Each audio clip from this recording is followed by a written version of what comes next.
इंसान ने क्या किया, फैक्ट्रियाँ बना ली, धुआं जो है उसमें निकला, आग लगी।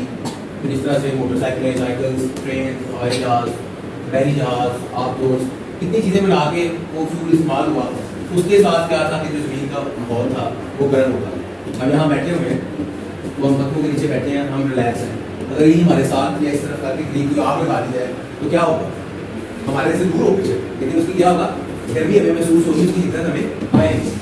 तो हमारे चाहे सारे पे भी आग लगी हो तो आप रिलैक्स नहीं हो सकते, आपको उसकी तपिश आती है। तो इसी तरह से हमने अपने माहौल को ठंडा करने के लिए, दोबारा से खुशगवार बनाने के लिए हमने दरख्त लगाए।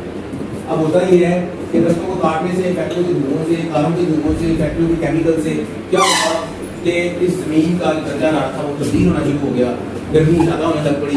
पहले सुनते थे कि 6 माह गर्मी है, 6 माह सर्दी है। अब जो है वो 10 माह गर्मी है और 2 माह सर्दी है। तो वो क्यों हुआ? ग्लोबल वार्मिंग का मतलब ये है कि जो कूड़ा है उसका जो दर्जा हरारत है, ग्लोबल कहते हैं तो दुनिया का जो कूड़ा है, जो हमारी ज़मीन है, और जो वार्मिंग उसका मतलब शिद्दत है, तो दुनिया का जो दर्जा हरारत है वो गर्म हो रहा है। अब ये फॉर एग्जाम्पल ये लोहे की कोई चीज़ बड़ी है तो इसे अगर एक नॉर्मल टेम्परेचर में तो मैं इसे अपने हाथ से उठा लूँगा, लेकिन अगर ये फुल आग जो है वो होगी तो मैं अपने हाथ से नहीं उठा सकता, उससे क्या होगा, हाथ जल जाएगा, चांस होगा इस तरह से। तो हमने क्या करना है, हमने इसी तरह से दरख्त लगा के अपने माहौल को दोबारा से, इस प्लेनेट को, इस ज़मीन सियारे को, आपने सोलर सिस्टम देखा हुआ? yes. हम सारे हवा के अंदर घूम रहे हैं, आसमान के अंदर सब घूम रहे हैं। आसमान ऊपर लग रहा है ना, नीचे भी है, साइडों में भी, हर तरफ आसमान। हम ज़मीन जो है सबसे पहले कौन सा है, अतारत, ज़ोहरा, ज़मीन तीसरे नंबर का प्लेनेट है। तो सूरज भी आ रहा है उसकी तरफ से, सूरज की हद भी आ रही है, इधर से हम जो है वो आग भी उसको जला रहे हैं, टेम्परेचर गर्म होता जा रहा है। तो हमने इस ज़मीन को, इस खित्ते को इंसानों के रहने के काबिल बनाना है। तो वो तभी मुमकिन होगा जब हम इसका माहौल का ख्याल रखें। और माहौल का ख्याल कैसे रखना है हमें, दरख्तों को लगा के, दरख्तों के कटने की वजह से गर्मी ज़्यादा हो रही है, बारिशें ज़्यादा हो रही है। एक दरख्त जो होता है, आपको पता है उसके साथ कितनी चीज़ें अटैच होती है, क्या क्या फायदे होते हैं दरख्त के? बच्चा हाथ बढ़ाता है, एक बच्चा फायदा बताता है। जी क्या फायदा? सैलाब नहीं आता, वेरी गुड। हाँ जी, और जी ऑक्सीजन हमें मिलती है, शाबाश। और जी, और क्या फायदा है? अच्छी क्या आसानी होती है, ठीक है जी। और फ्रूट मिलता है, शाबाश। और जी भैया आप बताइए क्या? क्लाइमेट चेंज, दरख्तों से फायदा क्या है, क्या क्या फायदे हैं? क्लाइमेट बेहतर होता है, ठीक है, बेहतर होता है। हाँ जी, और कौन सा बच्चा बताएगा दरख्तों के और क्या फायदे? हाँ जी, जानवरों को क्या फायदा, जानवरों और परिंदों को क्या फायदा? वो तो आप लोग इंसानी का, जानवरों को क्या फायदा? हाँ जी, आपने दरख्तों के पत्ते लगे देखे हैं ना, पत्ते कौन खाते हैं? दरख्तों के ऊपर और क्या बना होता है? हाँ जी, परिंदों के घोंसले होते हैं, घर भी होते हैं। तो एक दरख्त जो है उसके कितने फायदे? इंसान जब चलता है तो रास्ते में अगर उसे धूप लग रही है, अभी अपने आने गाड़ी पार्क की है दरख्त के नीचे, छांव में अपनी गाड़ी पार्क कर, इंसान को क्या मिलती है? उसकी छांव मिलती है। तो दरख्त जो है उसके इतने फायदे हैं और हम उसको काटते जाते हैं, जिस वजह से माहौलियाती तब्दीली बहुत तेजी से हो रही है। तो हमने दरख्त ज़्यादा से ज़्यादा लगाने हैं। और ये जो आज का हमारा मेन मौजूद है वो है क्लाउड बर्स्ट। क्या है? क्लाउड जो है, बादल जो है, वो सबको पता है कि हमारा ये जो समंदर दरिया है, जब इसके ऊपर गर्मी आती है, धूप लगती है, तो पानी जो है वो बुखारत बन के हवा की सूरत में ऊपर उड़ जाता है। फिर वो ऊपर जाके पानी जो है हवा में जाके क्या बनाता है? क्लाउड बनाता है, बादल बनाता है। फिर वो पानी जो है वो बारिश की सूरत में हमारा आ जाता है। इससे हमारा जो वाटर साइकिल है वो ऐसे चलता है, पहले पानी समुद्रों से उठाता है, बादल बनता है, फिर वो दोबारा बरसता है और पानी जमीन पे आ जाता है। अब हम यहाँ बैठे हुए हैं, हमें अगर कोई बैठे बैठे भी कह दे कि इंडिया से पानी छोड़ दिया सैलाब का, और अगले 2-3 घंटों तक यहाँ पानी आ जाएगा, अभी 11 बजने वाले हैं, 2 बजे पानी यहाँ पर आ जाएगा। तो हमने अगर हमारे पास 2-3 घंटे होंगे, हम क्या कर लेंगे? इकदाम कर लेंगे, हम चीज़ें अपनी बेहतर कर लेंगे। लेकिन अगर हमारे ऊपर बादल आया है और एकदम से बादल ही फट के सारा पानी ऊपर से नीचे गिर जाएगा, तो वो तो फिर हमें समझ ही आएगी। यही हुआ है बुनेर में, हमारे खैबर पख्तूनख्वा में स्वात का इलाका है, वहाँ पर ऐसी बादल आया और एकदम से वो फटा और पहाड़ों के ऊपर गिरा और सारा का सारा वो सैलाब बन के सब कुछ वहाँ भी ले गया।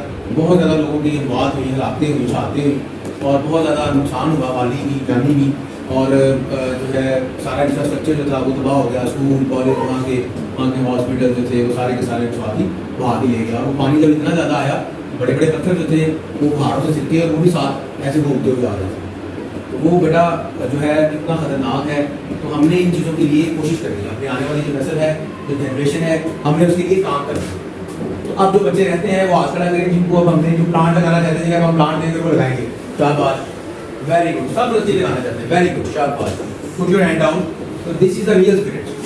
अगर आप लोग सही तरह से जज्बे के साथ 2-2, 3-3 पौधा, 4-4 पौधे हर बच्चा हर सीजन में लगाता है, तो जस्ट इमेजिन इट कि हमारे मुल्क में 25 करोड़ आवाम है, हर बंदा अगर अपने हिस्से के 2-3 पौधे लगा दे तो कहाँ का कहाँ हमारा मुल्क चला जाएगा। हम अपने आप को, अपने पंजाब को, अपनी धरती को, अपने पाकिस्तान को, अपने तमाम के तमाम ज़मीन को, पूरा एयर फोर्स, पूरे के पूरे सारे को, प्लैनेट अर्थ को महफूज कर देंगे और आने वाली नस्लों को एक अच्छा फ्यूचर देंगे।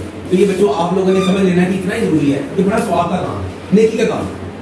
आपको अगर कोई बंदा, आपको बड़ी भूख लगी हो, बड़ी भूख लगी हो, आप बाहर ऐसी जगह पर हो और आपको तो बंदा आके आपको फ्री में खाना दे दे तो आपको अच्छा लगेगा। हाँ, आपको अच्छा लगेगा ना, आपको दुआ करेगा आपके लिए कि ये पर ये नहीं कि आप खा लें। जनरल एक बात करो, यहीं पर यहाँ पे नीचे नहीं, यहाँ पर आपको कोई दावत दे देते हैं, खाना खिला देते हैं या कोई मिठाई खिला देते हैं, तो आप खुश होंगे कि हमें फ्री खाना मिल गया। तो इसी तरह से आप परिंदों को, जब जानवरों को फ्री खाना मिलेगा तो वो भी खुश होंगे। इसी तरह परिंदों किसी को घर दे तो वो खुश होता है, जब परिंदों को घोंसला मिल जाएगा वो भी खुश होंगे। तो इधर लगाने के ये फायदे हैं, हमारी बचत भी है, हमारे मौसम की बचत भी है, जानवरों का फायदा भी है, परिंदों का फायदा भी है। जितने भी अल्लाह पाक ने जो ये स्पीशीज बनाई हैं, जितनी भी ये चीज़ें दुनिया में हमें मौजूदात नजर आ रही हैं, इन सब का फायदा है बका इसमें। तो मुझे बड़ी खुशी हुई है कि आप लोगों ने अपने दरख्तों को, उसकी हिफाजत की और उनको आगे जो है आप उनकी केयर कर रहे हैं। और नेक्स्ट वीक जो हम आगे ट्रीज ला के लेंगे, फिर आप वो बच्चे लगाएंगे और उन्हीं बच्चों को फिर जो है वो नेक्स्ट दोबारा अगले सेशन में देखा जाएगा कि उनके ट्रीज कहाँ तक पहुँचे। तो क्लाइमेट चेंज, ग्लोबल वार्मिंग बहुत ही इम्पोर्टेंट है मौजू। और एक और बात, हमारा ये घर है मैडम, हमारा पाकिस्तान हमारा घर है। अच्छा मुझे ये बताएं, हमारा घर है, हम अपने घर में रह रहे हैं, अगर हमारे घर में खुदा ना खास्ता आग लग गए तो हम घर छोड़ के भाग दें, क्या करेंगे हम? वेरी गुड, आग को बुझाने की कोशिश करेंगे, हम आग बुझाएंगे। तो अब हमारा मुल्क भी जो है वो हमारा प्यारा मुल्क हमारा घर है, तो ये भी आग की लपेट में आ गया। ग्लोबल वार्मिंग की वजह से, मौसमाती तब्दीली की वजह से आग की लपेट में आ गए। तो क्या हम इसे छोड़ के भाग दें? हमने क्या करना है, इस मुल्क को दोबारा से सरसब्ज़ शादाब बनाना है और अपने घर को बचाना है, इस आग को हमने बुझाना है और हमने यहाँ पर ज़्यादा से दरख्त लगा के माहौल को साफ़ सुथरा करना है। और माहौल को साफ़ सुथरा करने का एक और वो है, बताया था मैंने आपको कि क्या यूज़ नहीं करने होते, जो हम यूज़ करते हैं डेली, खाने पीने की चीज़ें भी उसमें डालते हैं, सब्ज़ी भी उसमें डालते हैं, दही भी उसमें डाल देते हैं, दूध भी उसमें डाल देते हैं और फल भी उसमें डाल देते हैं। वो क्या चीज़ है भला जो हमारे हाथ में होती है, उठाई होती है? Shopping bag. इसने क्या, इस बच्चे के लिए क्लैपिंग करें। बच्चों, हमारे माहौल को सबसे ज़्यादा जो गंदा उल्टा कर रहा है वो शॉपिंग बैग कर। तो आपने शॉपिंग बैग का इस्तेमाल नहीं करना। आपने घर से कोई चीज़ भी लेने जानी तो क्या लेके जाना है? तो बर्तन लेके जाना। दूध लेने जा रहे हैं, दूध का बर्तन ले जाए। अगर आप घर से वैसे चीज़ लेके जा रहे हैं तो घर का वो कपड़ा, वो रुमाल वगैरह को घर से ले जाएं, ताकि आप जो है वो ज़्यादा शॉपिंग बैग इस्तेमाल ना करें।